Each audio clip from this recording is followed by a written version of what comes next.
Hi అండి, welcome to నీరు vlogs. నేను ఈరోజు చూపించిపోయే రెసిపీ వచ్చేసి వెజిటబుల్ రైస్ అండి. వెజిటబుల్ రైస్లో ఏముంది, నార్మలే కదా అని అనుకుంటున్నారా? నార్మల్ రెసిపీ అయితే నేను ఎందుకు చూపిస్తాను, ఇది కొంచెం డిఫరెంట్గా ఉంటుంది కాబట్టి చూపించాను. అదేంటంటే కొబ్బరి పాలతో వండాను. కొబ్బరి పాలతో నార్మల్గా అయితే కొబ్బరి అన్నం వండుకుంటారు ఈ మసాలాలు వేసి, కాకపోతే ఇది వెజిటబుల్ రైస్ చేశాను అన్నమాట కొబ్బరి పాలతో. చాలా టేస్టీగా ఉంటుంది. ఇంకా పిల్లలకి మార్నింగ్ టైము లంచ్ బాక్స్కి అయితే సూపర్గా ఉంటుంది. ఇప్పట్లో మనకి అన్ని చాపర్లు రెడీగా ఉన్నాయి, మనం కష్టపడి కట్ చేసుకునే పని ఉండదు. లేదు, ముందు రోజనే కట్ చేసుకొని ఫ్రిడ్జ్లో పెట్టేసుకోవచ్చు. ఇంకా మార్నింగ్కి ఇబ్బంది లేకుండా పిల్లలకి చకచక లంచ్ బాక్స్ అయితే రెడీ చేసి ఇచ్చేయచ్చు.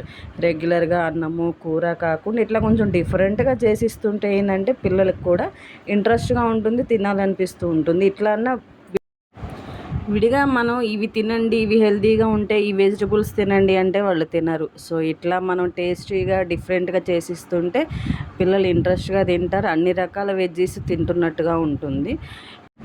మరి ఇంకెందుకు ఆలస్యం, రెసిపీలోకి వచ్చేద్దామా? ఏమేమి కావాలి, ఎట్లా చేయాలి, ఏంటనేది ప్రొసీజర్ మొత్తం నేను వివరంగా చెప్తాను. ఇంకా నా ఛానల్ని కొత్తగా ఎవరన్నా చూస్తుంటే ప్లీజ్ అండి లైక్ చేసి సబ్స్క్రైబ్ చేసుకోండి. మీ సపోర్ట్ నా ఛానల్కి చాలా అవసరము. అండ్ సబ్స్క్రైబ్ చేసుకున్న అందరికీ కూడా థ్యాంక్ యూ. ఇది ప్రొసీజర్ వచ్చేసి నేను నా దగ్గర ఉన్న వెజ్జెస్ మాత్రం తీసుకున్నాను. ఇంకా మనం ఏ వెజ్జెస్ అయినా వేసుకోవచ్చు, క్యాలీఫ్లవరు, బీన్స్ అట్లాంటివి కూడా కలుపుకోవచ్చు. చాలా టేస్టీగా ఉంటుంది. ఇంకా అన్నీ కట్ చేసి పక్కన ఉంచేసుకొని బౌల్లో ఒక స్పూను నెయ్యి, ఒక స్పూన్ ఆయిల్ వేసుకొని అవి వేగిన తర్వాత మసాలాలు కూడా ఏమేమి వేసాననేది మసాలాలు ఏవేవి అనేది కూడా నేను స్క్రీన్ మీద అన్నీ మెన్షన్ చేశానండి. ఇంకా మసాలాలు కూడా వేసుకొని అవి వేగిన తర్వాత ఉల్లిపాయ తరుగు, పచ్చిమిర్చి తరుగు కూడా వేసుకొని అది కొంచెం పింకిష్ వచ్చిన తర్వాత, మరీ వేగనవసరం లేదు ఉల్లిపాయ తరుగు, కొంచెం పింక్ కలర్ వచ్చిన తర్వాత నెక్స్ట్ టమాటా తరుగు వేసుకోవాలి. అది కూడా కొంచెం మగ్గిన తర్వాత ఒక స్పూన్ అల్లం వెల్లుల్లి పేస్ట్ వేశాను. అది కొంచెం పచ్చివాసన పోయే వరకు వేగనివ్వాలి. వేగిన తర్వాత మనం ముందుగా కట్ చేసి పెట్టుకున్నాం కదా, సన్నగా తరిగి పెట్టుకున్న వెజ్జీస్ వేసుకోవాలి. ఇందులో నా దగ్గర ఉన్న వెజ్జీస్ వేసాను. ఇంకా మీరు కావాలంటే ఎక్స్ట్రా కూడా వేసుకోవచ్చు. బీన్స్, క్యాలీఫ్లవరు, మష్రూమ్స్ కూడా వేసుకోవచ్చు అండి. మష్రూమ్స్ చాలా హెల్తీ, పిల్లలకి చాలా మంచిది. సో అవన్నీ వేసుకోవచ్చు. అవన్నీ కూడా వేసి కొంచెం ఒక 5 మినిట్స్ అయితే వాటిని వేపాలి. నెక్స్ట్ నేను ఒక గుప్పెడు మీల్ మేకర్ కూడా వేసానండి. మీల్ మేకర్ కూడా వేసుకోవచ్చు, మంచి టేస్ట్ వస్తుంది. పిల్లలు కూడా బాగా ఇష్టంగా తింటారు, తెలిసిందే కదా, చాలా టేస్టీగా ఉంటుంది. సో మీల్ మేకర్ కూడా వేసిన తర్వాత కొంచెం ఒక 5 మినిట్స్ అయితే వేపుకోవాలి. వేపుకున్న తర్వాత నెక్స్ట్ వచ్చేసి ఒక స్పూన్ గరం మసాలా అయితే వేసేసాను. గరం మసాలా హోమ్ మేడ్ అండి, నేను ఇంట్లోనే రెడీ చేసుకుంటాను.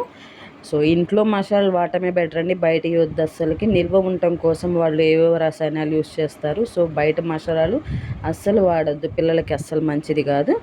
సో గరం మసాలా ఒక స్పూన్ వేసుకొని వేగిన తర్వాత ఒక గుప్పెడు కొత్తిమీర తరుగు అయితే వేసాను. అది కూడా ఒక్క నిమిషం అట్లా కలిపిన తర్వాత ఇంకా ఎసరు పోసుకోవాలి. ఇక్కడ మనం గుర్తుపెట్టుకోవాల్సింది ఏంటంటే ఉప్పు అసలు వేయకూడదు. ఉప్పు వేస్తే పాలు విరిగిపోతాయి కదా, సో ఉప్పు అనేది నేను ఇక్కడ యూస్ చేయలేదు. ఇంకా మనం ఎసరు పోసుకోవాలి. ఎసరు వచ్చేసి కొబ్బరి పాలు పోసాను, 1కి 2 అనమాట. 1 గ్లాస్ రైస్కి 2 గ్లాసులు పాలు. నేను నార్మల్ రైస్తోనే చేశానండి, బాస్మతి రైస్తో కూడా చేసుకోవచ్చు. నేను నార్మల్ రైస్తోనే చేశాను, చాలా బాగుంటుంది. నార్మల్ రైస్తో కూడా బాగా వస్తుంది టేస్టీగా. సో కొబ్బరి పాలు కూడా పోసాను. అవి వేగిన తర్వాత నెక్స్ట్ మనం కడిగి నానబెట్టుకొని ఉంచుకున్న రైస్ ఉంది కదా, ఆ రైస్ కూడా వేసుకోవాలి. ఆ రైస్ వేసిన తర్వాత కొంచెం తెల్లనివ్వాలి. తెల్లిన తర్వాత కొంచెం రైస్ దగ్గర పడుతుంది అనగా అప్పుడు మనం ఉప్పు వేసుకోవాలి. అప్పటి వరకు ఉప్పు అనేది యూస్ చేయకూడదు, పాలు విరిగిపోతాయి. ఇంకా రైస్ కొంచెం దగ్గర పడుతుంది అనగా నేను అప్పుడు ఉప్పు వేసుకున్నాను. ఉప్పు చూసుకొని వేసుకోవాలి. అప్పుడు సరిపడా వేసిన తర్వాత ఇంకా చిన్న మంట మీద మగ్గనివ్వటమేనండి. ఇది కూడా చూడండి, చక్కగా పొడి పొడిగా వచ్చేసింది రైస్. ఎంత కలర్ఫుల్గా ఉందో చూడండి. అసలుకి రైస్ కూడా చాలా పొడి పొడిగా వచ్చింది కదా, చాలా టేస్టీగా ఉంటుంది రైస్ కూడా. ఇలా ఉట్టిగైనా తినేయచ్చండి, దీనికి కర్రీ కాంబినేషన్ ఏం అవసరం లేదు. ఇంకా పెరుగు పచ్చడి చేసుకుంటే బాగుంటుంది. చెప్పాను కదా, మనకి చేపలు రెడీగా ఉన్నాయి, మనకు కష్టపడే పనే లేదు.